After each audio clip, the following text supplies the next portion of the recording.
Hey guys, welcome to Gupta classes. बहुत बहुत स्वागत करता हूं दोस्तों आपका मैं हमारे यूट्यूब चैनल में। दोस्तों, हमारा जो चैनल है कम्प्लीटली एसीएफ के लिए डेडिकेटेड है। इसमें हम एसीएफ से रिलेटेड पेपर 1 एंड पेपर 2 से रिलेटेड वीडियोस सभी सब्जेक्ट्स के और प्लस हम क्या प्रोवाइड करेंगे आपको, एमसीक्यूज़ भी आपको प्रोवाइड करेंगे उस सब्जेक्ट के उस टॉपिक से रिलेटेड। ठीक है दोस्तों, तो आज हम क्या बात करने वाले हैं। आज हम पेपर 2 के बायोलॉजी का एक टॉपिक है जो है पुष्पीय पादपों में लैंगिक प्रजनन। बहुत ही इम्पोर्टेंट टॉपिक है और बहुत ही जटिल टॉपिक है, तो इसको हम पूरा आज डिटेल में आज क्या क्या पढ़ेंगे मैं आपको बता देता हूँ। आज हम जो पढ़ने वाले हैं वो आज हम पढ़ेंगे सबसे पहले लैंगिक प्रजनन क्या होता है, उसके विशेषताएं, लाभ, हानि क्या है, वो पढ़ेंगे। एकदम शॉर्ट में पढ़ाऊंगा। उसके बाद हम जो हमारा मेन जो टॉपिक है पुष्पी पादपों में लैंगिक प्रजनन, ठीक है दोस्तों, वो मैं आपको पढ़ाऊंगा। नर जननांग, मादा जननांग, उसका पूरा डिटेल में पढ़ाऊंगा। उससे एक क्वेश्चन कंपलसरी एक क्वेश्चन तो आने ही आना है इस टॉपिक से। ठीक है दोस्तों, ये मैं पूरा बताऊंगा। नर जननांग, फिर मेल गैमेटोफाइट, फीमेल गैमेटोफाइट कैसे बनते हैं, ये पूरा मैं डिटेल में बताऊंगा। ठीक है दोस्तों, ये पूरा जो वीडियो है ये तो हिंदी में रहेगा, लेकिन मैं आपको इंग्लिश में भी जो टर्मिनोलॉजीज़ हैं वो बताते जाऊंगा ताकि इंग्लिश मीडियम वाले स्टूडेंट्स को दिक्कत ना हो। ठीक है दोस्तों, तो ठीक है, शुरुआत करते हैं। हमारा जो टॉपिक है वो है sexual reproduction in flowering plants. तो सबसे पहले क्वेश्चन आता है कि ये लैंगिक प्रजनन क्या होता है। ठीक है दोस्तों, अब हमने प्रजनन देखा था, प्रजनन क्या होता है, प्रजनन के हमने प्रकार देखा। इससे पहले मैं 2 वीडियोस बायोलॉजी के डाल चुका हूँ, जिसमें मैंने पहले वीडियो में अलैंगिक प्रजनन, उसके प्रकार, फिर पौधों में किस प्रकार अलैंगिक प्रजनन होता है और उसके प्रकार के बारे में मैंने डिटेल में बताया, जो आपके सिलेबस में है। सिलेबस वाइज मैं पूरा वीडियो बना रहा हूँ दोस्तों, टॉपिक वाइज पूरे वीडियोस बन रहे हैं। ठीक है दोस्तों, तो आप हमारे चैनल को सब्सक्राइब कर सकते हैं। अगर आपको ये वीडियो अच्छा लगता है तो लाइक भी कर सकते हैं। ठीक है दोस्तों, और घंटी का बटन अवश्य दबाएं ताकि मैं आगे जो भी वीडियोस डालूँ आपको वो समय पर मिलते रहें और आप इसका लाभ उठा सकें। ठीक है दोस्तों, और कोई भी कमी आपको अगर लगती है इस वीडियो में या पिछले वीडियो लेक्चर में तो आप कमेंट कर सकते हैं, या कोई डाउट आता है तो आप कमेंट कर सकते हैं। मैं सभी कमेंट का जवाब तुरंत दूंगा। ठीक है दोस्तों, तो बात करते हैं लैंगिक प्रजनन। देखिए दोस्तों, वह जनन जिसमें विशिष्ट जनन इकाइयां, जिन्हें हम क्या कहते हैं, युग्मक कहते हैं, का निर्माण तथा अर्धसूत्री विभाजन अनिवार्य रूप से होता है। ठीक है दोस्तों,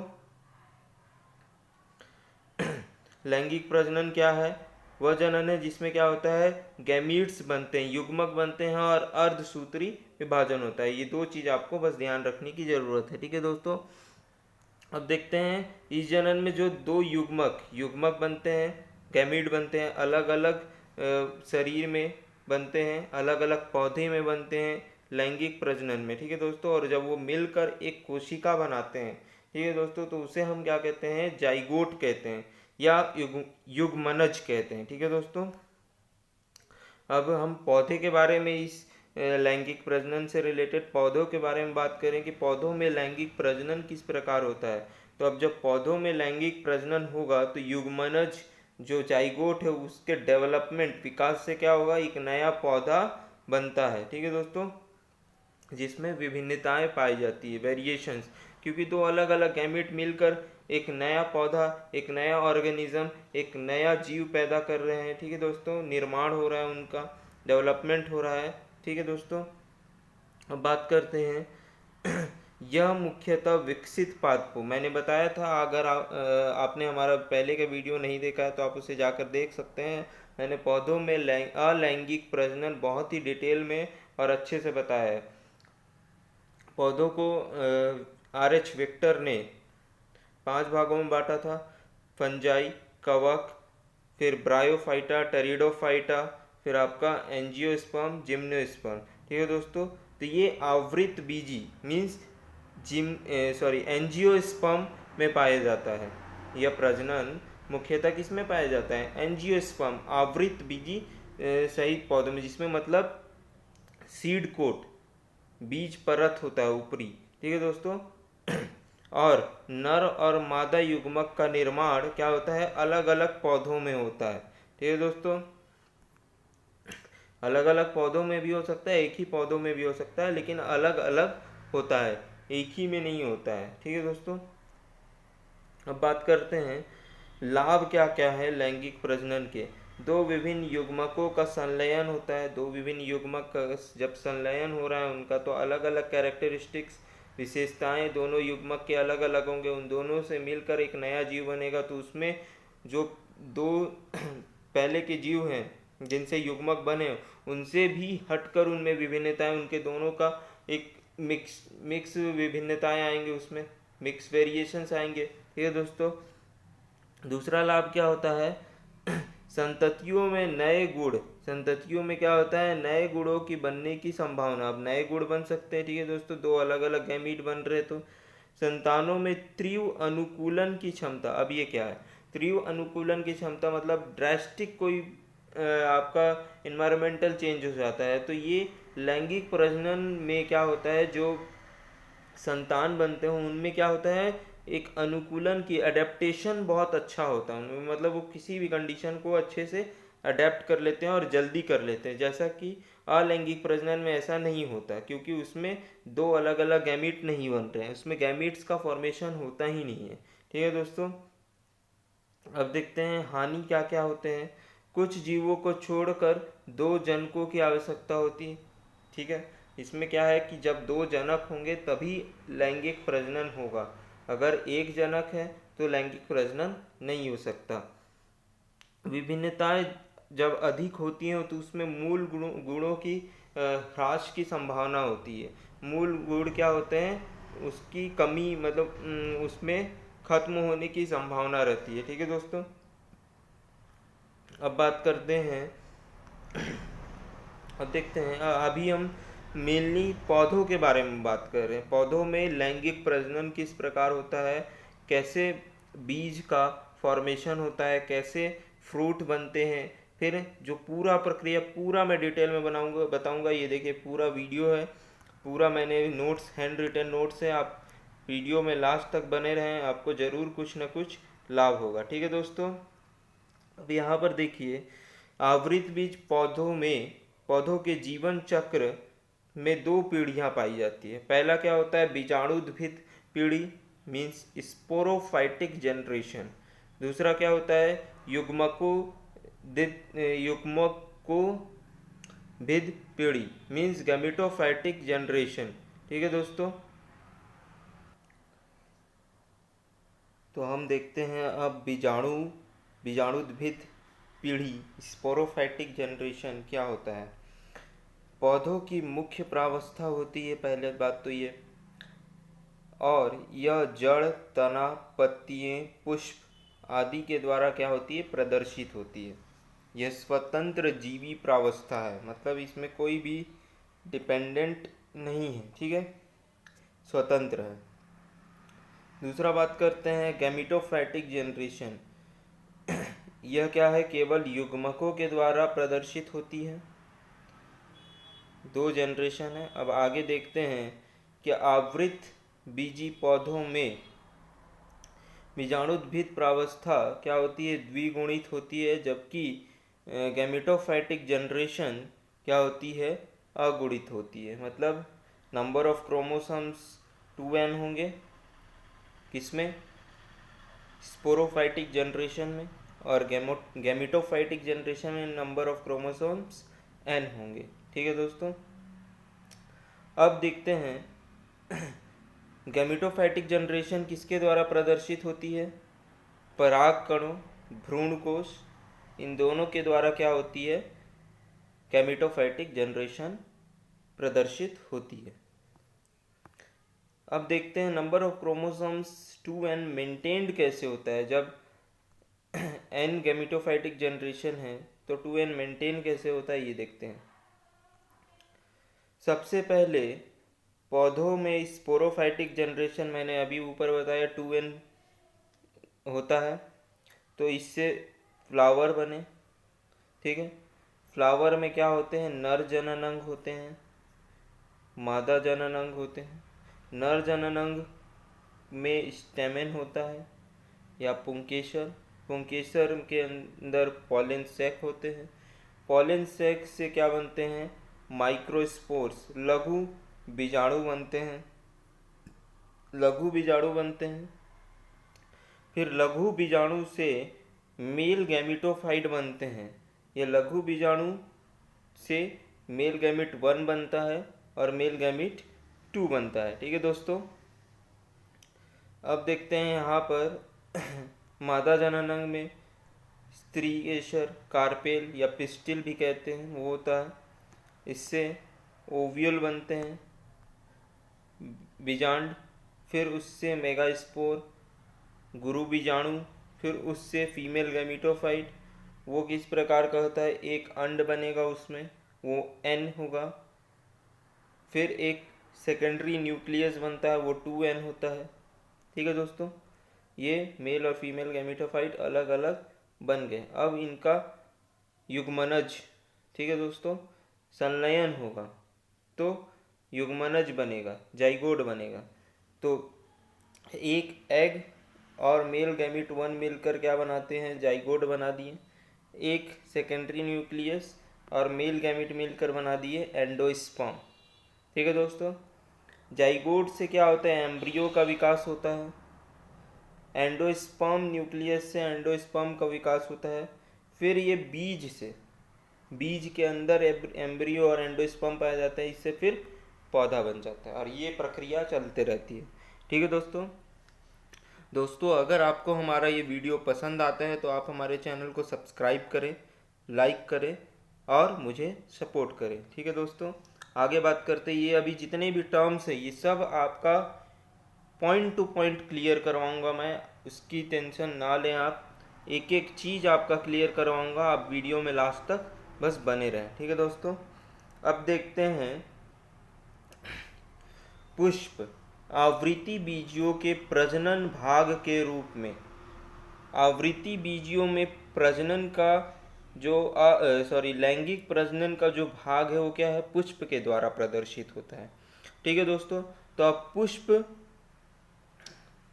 के अंदर की बात, अब पुष्प के पूरे संरचना के डिटेल्स में जाएंगे हम, वो आगे मैं आपको बताऊंगा। तो यहाँ पहले हम देखते हैं आवृत्ति बीज पौधों का शरीर मूल रूप से 2 भागों का बना होता है। ठीक है दोस्तों, मूल रूप से 2 भागों का बना होता है। पहला होता है कायिक भाग, ठीक है दोस्तों, दूसरा होता है प्रजनन भाग। कायिक भाग में जड़, तना, पत्ती। अगर आपको जानना है कि जड़, तना और पत्ती के द्वारा पौधों में कैसे अलैंगिक प्रजनन होता है, तो इसके लिए मैंने एक वीडियो पिछले क्लास मतलब रिप्रोडक्शन का क्लास 2 में अपलोड किया है, आप उसे जाके देख सकते हैं। क्लास 1 क्लास 2 आप दोनों देख लीजिए, आपको अलैंगिक प्रजनन बिल्कुल अच्छे से क्लियर हो जाएगा, कोई डाउट कहीं नहीं बचेगा। आज इसमें हम पुष्प के बारे में बात करेंगे। तो पौधों में दूसरा प्रजनन भाग क्या होता है, पुष्प होता है, फल, बीज आदि के द्वारा होता है। ठीक है दोस्तों, तो अब पुष्प के बारे में बात करते हैं। ठीक है दोस्तों, पुष्प क्या है, एक रूपांतरित प्ररोह है। ठीक है दोस्तों, एक मॉडिफाइड क्या है, शूट है। ठीक है दोस्तों, हम जानते हैं कि पौधे के 2 भाग, जमीन के अंदर वाले भाग को हम रूट सिस्टम, जमीन के ऊपर वाले भाग को हम शूट सिस्टम कहते हैं। तो पौधा क्या है, एक मॉडिफाइड शूट है, रूपांतरित है। ठीक, समय के साथ उसमें रूपांतरण हो चुका है, तो वो एक मॉडिफाइड शूट है। ये क्वेश्चन आ सकता है कि what flower is a what, तो आंसर क्या है, मॉडिफाइड शूट। ठीक है दोस्तों, अब देखते हैं जो फ्लावर है पुष्पांशन अक्ष का प्रतिनिधित्व करते हैं। ठीक है, पुष्पांशन क्या करते हैं, फ्लावर के अक्ष का प्रतिनिधित्व करते हैं। जैसे मान लीजिए ये पेडिकल है, यहाँ पर से मान लीजिए पौधा निकला है, तो पौधे का जो जिससे पौधा जुड़ा रहता है उसे हम क्या कहते हैं, पेडिकल कहते हैं। फिर यहाँ से ये थैलमस है, ये एक पौधे के जैसे यहाँ से हम अब चार यहाँ पर आपके चार वॉल्स पाए जाएंगे, चार चक्र पाए जाएंगे।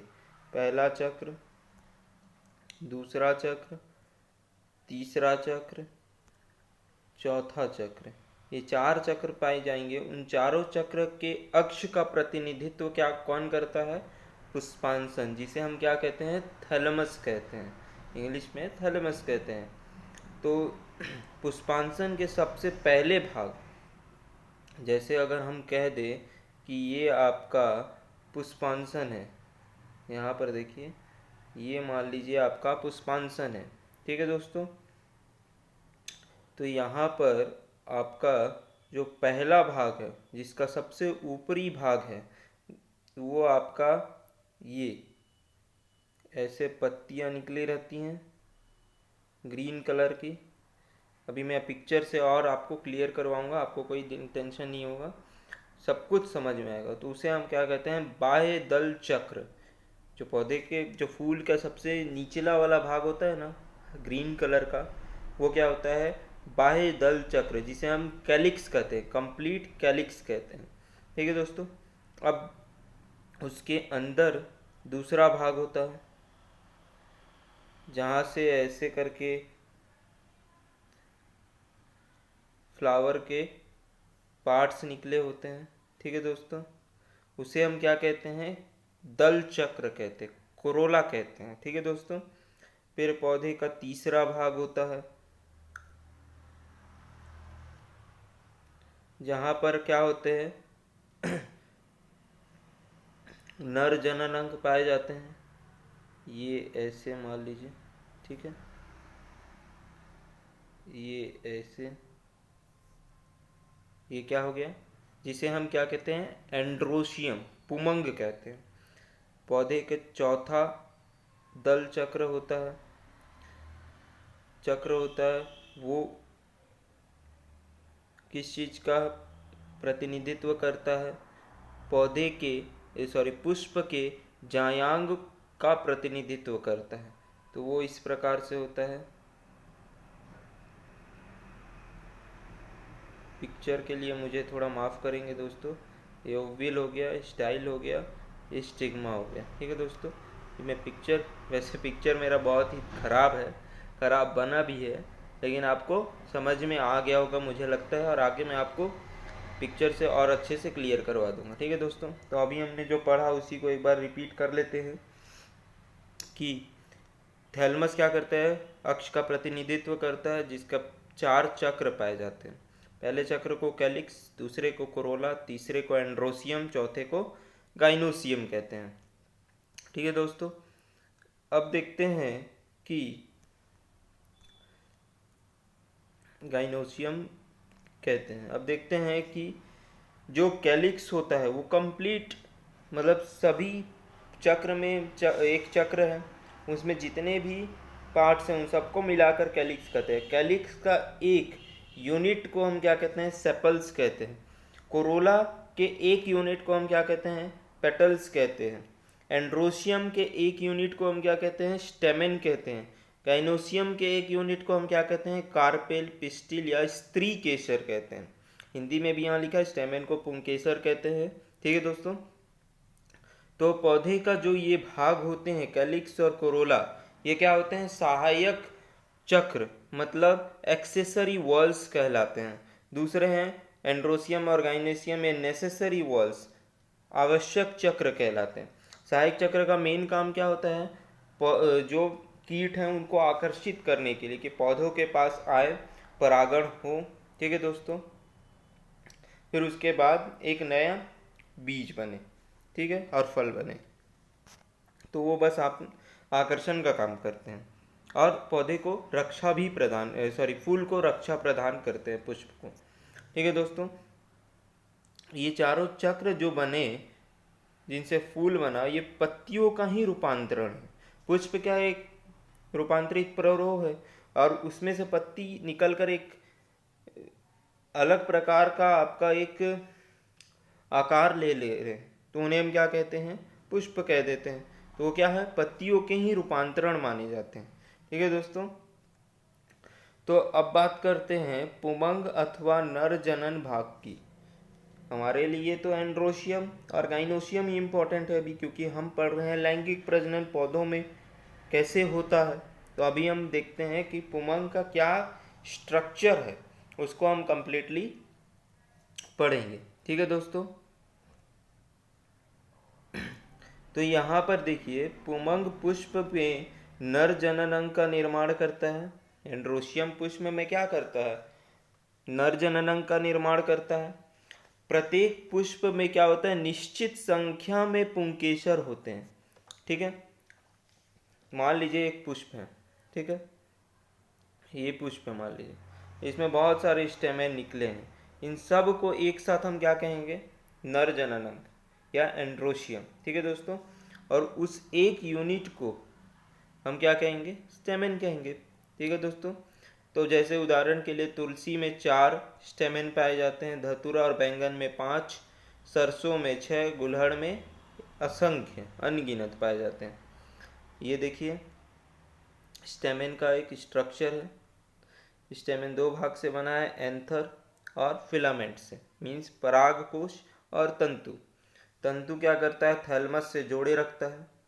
ठीक है, और थैलमस तंतु और परागकोश को जो जहाँ पर ये जुड़ते हैं उन्हें हम क्या कहते हैं? योजी कहते हैं, कनेक्टिव कहते हैं। तो एंथर और फिलामेंट मीन्स परागकोश और तंतु मिलकर क्या बनते हैं? स्टेमेन का निर्माण करते हैं। और बहुत सारे स्टेमेन मिलकर क्या बोलते हैं? उसको हम एक साथ नर जनन अंग या एंड्रोशियम कहते हैं। ठीक है दोस्तों। आकारीय रूप में पुंकेसर क्या होते हैं? लघु बीजाणुपर्ण माइक्रोस्पोरोफिल का रूपांतरण होते हैं। ठीक है दोस्तों, ये माइक्रोस्पोरोफिल क्या है आगे आपको समझ में आ जाएगा। ठीक है दोस्तों। माइक्रोस्पोंज, परागकोश को हम दूसरा नाम क्या बोलते हैं? माइक्रोस्पोरेंजिया। क्या कहते हैं? माइक्रोस्पोरेंजिया। ठीक है दोस्तों, आगे देखते हैं। ये देखिए, पुष्प का पूरा ये भाग है। अभी मैंने बताया था पुष्प जिस प्रकार तनों से जुड़े रहता है, जहाँ से जुड़े रहता है उसे हम पेडिकल कहते हैं। ठीक है दोस्तों। ये रहा आपका थैलेमस। ठीक है, थैलेमस में 4 वल्स पाए जाते हैं जिनसे अलग अलग पुष्प के भाग निकलते हैं। तो पहला हो जाता है आपका ये देखिए, इसको हम इन दोनों को मिलाकर एक साथ बोलेंगे तो कैलिक्स, लेकिन अगर एक यूनिट की बात करेंगे तो उसे हम सेपल कहेंगे। इन दोनों को एक साथ मिलाकर बोलेंगे तो हम बोलेंगे कोरोला, लेकिन अगर एक यूनिट की बात करेंगे तो उसे हम क्या कहेंगे? पेटल कहेंगे। ठीक, सिंगल यूनिट की बात करेंगे तो। ठीक है दोस्तों, ये देखिए मेल रिप्रोडक्टिव ऑर्गन। ठीक है, एंथर हो गया, फिलामेंट हो गया। ठीक है, फिर यहाँ पर कनेक्टिव है, ये थैलेमस से जुड़ा है। ये आपका गाइनोसियम हो गया। ठीक है दोस्तों, स्टिग्मा है, स्टाइल है, ओवरी है। ओवरी के अंदर क्या है?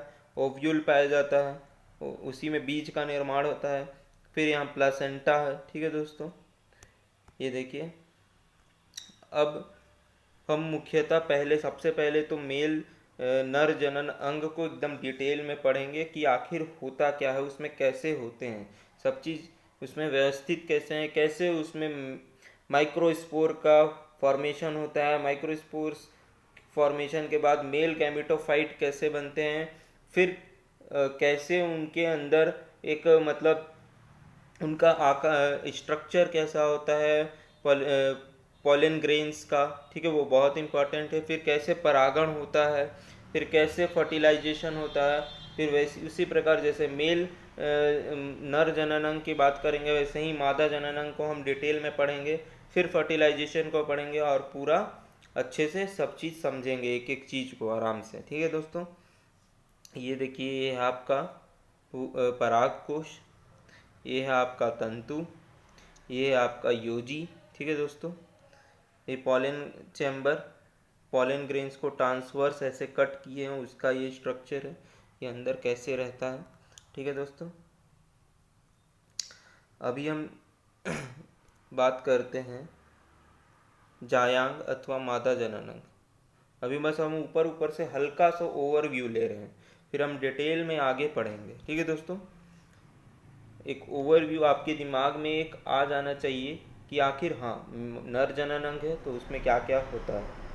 उमंग कहते हैं नर जननांग को। फिर उसके बाद क्या होता है, आपका होता है स्टेमेन, पुंकेसर। पुंकेसर में दो पार्ट होते हैं, आपका होता है परागकोश, ठीक। फिर आपका होता है तंतु, उन दोनों को जोड़ता है योजी। ठीक है दोस्तों, वो थैलमस से जुड़े रहते। उसी प्रकार एक ओवरव्यू मिला नर जननांग का, वैसे ही मादा जननांग का भी हम एक ओवरव्यू देखेंगे। ठीक है दोस्तों, तो यहाँ पर देखते हैं यह पुष्प का चौथा और आंतरिक चक्र होता है, सबसे आखिरी और आंतरिक चक्र होता है। ये एक से अधिक स्त्री केसर का बना होता है। ठीक है दोस्तों, अब मादा जननांग में एक से अधिक स्त्री केसर, पिस्टिल, कार्पेल हो सकते हैं। ठीक है दोस्तों, प्रत्येक अंडप या कार्पेल, कार्पेल को ही अंडप, स्त्री केसर, ये सब एक ही चीज है। प्रत्येक अंडप या कार्पेल गुरु बीजाणु पर्ण का ही, मेगास्पोरोफिल का ही रूपांतरण होता है। ठीक है दोस्तों, आप देखते हैं कार्पेल के अंदर एक अथवा एक से अधिक गुरु बीजाणुधानी मेगास्पोरेंजियम बीजांड के रूप में पाए जाते हैं।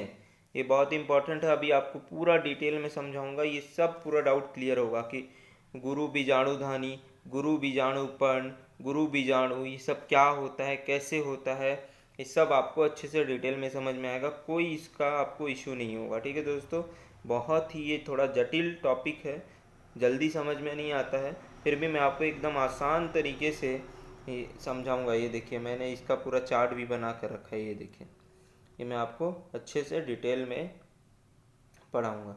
ठीक है दोस्तों, तो अभी बात करते हैं प्रत्येक बीजांड मीन्स ओव्यूल अध्यावरण युक्त गुरु बीजाणुधानी इंटेग्यूमेंटेड, ठीक है, होता है। ये क्या होता है अध्यावरण युक्त, वो भी आगे मैं आपको जब बीजांड का पूरा स्ट्रक्चर पढ़ाऊंगा एकदम डिटेल में, तब आपको पूरा क्लियर हो जाएगा। ठीक है दोस्तों, तो अब बात करते हैं कि अब पौधों में रिप्रोडक्शन होता है तो उसके क्या क्या स्टेप्स हैं, स्टेप वाइज ही सब चीज़ होता है। तो पहले क्या बनता है, फिर क्या होता है, फिर क्या होता है, फिर क्या होता है, वो मैं आपको समझाऊंगा। तो अभी पहले देखते हैं, सबसे पहले क्या होता है, लघु बीजाणु जनन या तथा गुरु बीजाणु जनन, माइक्रोस्पोरोजेनेसिस और मेगा स्पोरोजेनेसिस होता है। ठीक है दोस्तों, ये क्या होता है अभी देखते हैं। इसमें लघु बीजाणु जनन के फलस्वरूप, मतलब माइक्रोस्पोरोजेनेसिस के फलस्वरूप पराग कोश में असंख्य लघु बीजाणुओं का निर्माण होता है। पराग कोश के अंदर असंख्य नंबर में, मतलब अनगिनत क्या होते हैं, माइक्रोस्पोर का, लघु बीजाणुओं का क्या होता है, निर्माण होता है। इसी प्रकार क्या होता है,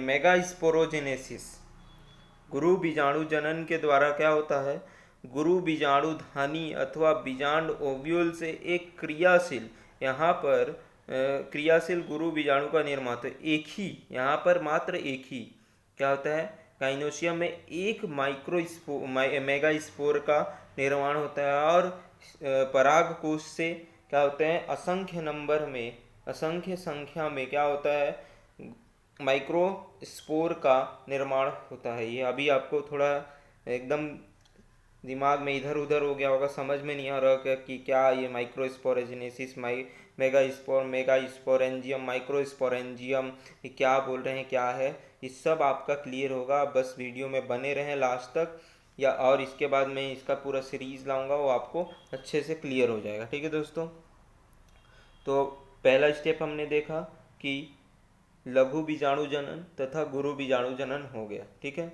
मेगास्पोर और माइक्रोस्पोर का फॉर्मेशन हो गया। उसके बाद क्या होता है, पॉलिनेशन होता है, पॉलिनेशन हुआ, परागण हुआ। फिर थर्ड स्टेप में क्या होता है, नर तथा मादा युग्मोद्भिद का विकास। तो अब क्या होता है, लघु बीजाणु माइक्रोस्पोर जो अभी फर्स्ट स्टेप में बना था, उससे क्या होता है, मेल गैमेटोफाइट का निर्माण होता है, और मादा गैमेटोफाइट फीमेल गैमेटोफाइट का निर्माण मेगास्पोर से होता है, जो अभी फर्स्ट स्टेप में बना था। ठीक है दोस्तों। फिर उसके बाद क्या होता है, गैमेटोजेनेसिस, युग्मनजन होता है। पराग कोश से मेल गैमेटोफाइट बना। मेल गैमेटोफाइट के अंदर क्या होते हैं, माइक्रोस्पोर से ही मेल गैमेटोफाइट किससे बन रहा है, माइक्रोस्पोर से। उसके अंदर जनरेटिव सेल से दो नर युग्मक, दो मेल गैमेट बनते हैं। ठीक है दोस्तों। अभी मैंने यहाँ वीडियो में बताया था आपको कि दो मेल गैमेट 1, मेल गैमेट 2 बनते हैं, वो यहीं से बनते हैं। ठीक है दोस्तों। तो क्या होते हैं दो मेल गैमेट बनते हैं किससे, जनरेटिव सेल से दो मेल गैमेट बनते हैं किसके अंदर, मेल गैमेटोफाइट के अंदर। और मेल गैमेटोफाइट कहाँ बनते हैं, पराग कोश में। ठीक है दोस्तों। और बीजांड, ओव्यूल के अंदर फीमेल गैमेटोफाइट बनता है, एक अंड बनता है या मादा युग्मक बनाता है, फीमेल गैमेटोफाइट बनाता है। ठीक है दोस्तों। अब आगे देखते हैं, फिफ्थ स्टेप में क्या होगा, फर्टिलाइजेशन, संलयन की प्रक्रिया होती है जो भ्रूण कोश के अंदर संपन्न होता है। ठीक है दोस्तों। एम्ब्रियो सैक के अंदर संपन्न होता है। ये सब आपका अभी बस मैं एक ओवरव्यू दे रहा हूँ, आपको थोड़ा सा लग रहा होगा कि समझ में नहीं आ रहा है, लेकिन आगे आपको समझ में आएगा। ठीक है दोस्तों। फिर सिक्स्थ स्टेप में क्या होता है, छठवें स्टेप में भ्रूण का विकास होता है और फिर बीज का निर्माण होता है। बीज बनते हैं, फल बनते हैं, बीज का ऊपरी परत बनता है, सीड कोड जिसे कहते हैं, एंडोस्पर्म बनता है। ठीक है दोस्तों। वो पूरा सब चीज़ आगे आपको समझ में आएगा, वीडियो में लास्ट तक बने रहें। ठीक है दोस्तों। अब हमने जो पढ़ा उसका मैं एक शॉर्ट में ओवरव्यू दे रहा हूँ ताकि आपको ग्रैप्स करने में जल्दी से आसानी हो। हमने पहले नर जननांग पढ़ा।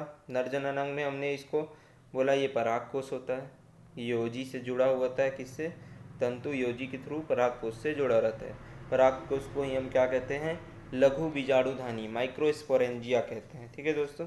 ये फर्स्ट पराग कोश और तंतु मिलकर स्टेमेन का निर्माण करते हैं। पौधे में एक से अधिक स्टेमेन पाए जा सकते हैं। तुलसी में 4, सरसों में 6, गुलहड़ में असंख्य नंबर में। तो उसी प्रकार एक से अधिक स्टेमेन या एक स्टेमेन हो तो उन्हें हम एंड्रोसियम कहते हैं, पुमंग कहते हैं। ठीक है। नर जनन अंग भी कह सकते हैं। एक साथ यहाँ जो मैंने बताया वही लिखा हुआ है। ठीक है दोस्तों। अब देखिए मेगा स्टेप्स क्या क्या होते हैं। परागकोश के अंदर माइक्रोस्पोरोजेनेसिस, लघु बीजाणु जनन होता है, किसके अंदर, परागकोश के अंदर। ठीक है दोस्तों। फिर उसमें असंख्य संख्या में लघु बीजाणु बनते हैं। ठीक है, माइक्रोस्पोर बनते हैं, फिर उनसे नर युग्मक बनते हैं। अभी बस आप इतना समझ लीजिए, आगे आपको जब नर जनन अंग में किस प्रकार पराग कोश से असंख्य माइक्रोस्पोर बनते हैं, लघु बीजाणु बनते हैं और फिर किस प्रकार नर युग्मक बनता है वो मैं आपको डिटेल में बताऊंगा। ठीक है दोस्तों। वैसे ही मादा जनन अंग की बात करें तो मादा जनन अंग में देखिए ये आपका हो गया स्टिग्मा, यहीं पर पॉलन ग्रेन्स आकर मतलब परागण के थ्रू आते हैं। ठीक है दोस्तों। ये वर्तिका हो गया, स्टाइल हो गया, अंडाशय हो गया, ओवरी हो गया जो फल का निर्माण करता है। फिर ये ओव्यूल हो गया जो बीज का निर्माण करता है। फिर ये थैलमस हो गया, ये पेडाइकल हो गया और इसको कंप्लीट हम क्या कहते हैं, कार्पेल, पिस्टिल, अंडप या स्त्री केसर। ठीक है दोस्तों। बीजांड को ही हम क्या कहते हैं, मेगास्पोरेंजिया, क्या कहते हैं, गुरु बीजाणुधानी। ठीक है। तो गुरु बीजाणुधानी में ही गुरु बीजाणु जनन होता है, किस में होता है, ओवल, वही गुरु बीजाणुधानी में ही गुरु बीजाणु जनन होता है। फिर सिर्फ एक क्रियाशील गुरु बीजाणु बनता है, मेगास्पोर बनता है। फिर उससे क्या बनता है, एक अंड या मादा युग्मक का निर्माण होता है। ठीक है दोस्तों। आपको ये वीडियो हमारा कैसा लग रहा है आप लाइक करके हमें बता सकते हैं। कुछ अगर कमी लग रहा हो तो आप कमेंट करके बता सकते हैं। ठीक है दोस्तों। आप हमारे चैनल को सब्सक्राइब कर सकते हैं। ठीक है दोस्तों। आपको ऐसे ही लगातार वीडियोस मिलते रहेंगे। ठीक है दोस्तों। तो अभी के लिए, नहीं तो ज़्यादा वीडियो लंबा हो जाएगा, अभी के लिए इसको यहीं पर ख़त्म करते हैं। ठीक है दोस्तों, आप वीडियो को 3-4 बार देखेंगे तो आपको अच्छे समझ में आएगा, और आप इसे कॉपी में नोट डाउन करते चलिए ताकि आपको याद करने में आसानी हो। ठीक है दोस्तों, लगभग 2-3-4 बार, जितना बार आप देख सकते हैं उसे देखें, समझें, तो आपको अच्छे से क्लियर होगा। एक बार में तो नहीं होने वाला, क्योंकि जब मैं भी इसको पढ़ रहा था तो मुझे भी पढ़ने में, समझने में वक्त लगा, तो आपको भी ज़रूर लगेगा, क्योंकि ये थोड़ा जटिल है, इसको समझना थोड़ा सा मुश्किल है। ठीक है दोस्तों, मुश्किल नहीं कहेंगे, थोड़ा सा आपको मेहनत करना पड़ेगा। अब हम इसके बाद मैं अगला वीडियो डालूंगा तो उसमें हम देखेंगे structure and development of anther, परागकोश की संरचना देखेंगे और उसका विकास देखेंगे। ठीक है दोस्तों, ये मैं पूरा वीडियो बनाया है मैंने, ये देखिए कैसे कैसे होता है, ये पूरा मैं आपको समझाऊंगा। ठीक है दोस्तों, मेल गैमीट कैसे बनते हैं ये पूरा आपको अच्छे से, पॉलन ग्रेन्स का क्या है, फिर इसके बाद मादा जनन अंग के बारे में बात करेंगे, फिर पॉलिनेशन क्या होता है ये हम समझेंगे। ठीक है दोस्तों, फिर बीज का निर्माण कैसे होता है, फल का निर्माण कैसे होता है, पूरा मैं आपको बताऊंगा। तो आप हमारे चैनल को सब्सक्राइब कर सकते हैं ताकि मैं आगे जो भी वीडियोस डालूं आपको समय पर मिल सके। घंटी का बटन करके ऑल नोटिफिकेशन को ऑन कर दें। ठीक है दोस्तों, ऑल नोटिफिकेशन को ऑन कर दे और हमारे चैनल को सब्सक्राइब करें। Thank you. जय हिंद, जय भारत, जय छत्तीसगढ़।